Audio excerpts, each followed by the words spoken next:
ชาติดูแลเยียวยาจิตใจครับนะอยู่กับธรรมชาติธรรมะคือธรรมชาติครับนะธรรมชาติสร้างเฮาสร้างธรรมชาติต่างคนต่างเกื้อกูลกันไปต่างคนต่างดูแลกันไปธรรมชาติให้เฮาต้องดูแลธรรมชาติครับตัดต้นไม้ก็ต้องปลูกเพิ่มปลูกให้ทดแทนกันไปพี่น้องอย่าทำร้ายอย่างเดียวถ้าทำร้ายอย่างเดียวกลายจะเป็นว่าโลกร้อนภาวะโลกร้อนเกิดขึ้นทันทีพี่น้องครับไปเราไปดูแลธรรมชาติกันเถอะครับเผยแพร่ธรรมชาติให้พี่น้องได้เห็นกันกับวิว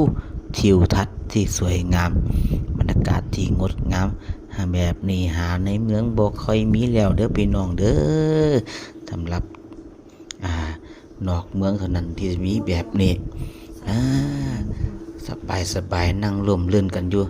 นั่งตอกแตกที่ผู้เดียวนั่งคิดหนาคิดหลังคิดไปคิดมาคิดไปคิดมามึงคนมาออกกำลังกายมึงคนมาวิ่งเพื่อชีวิต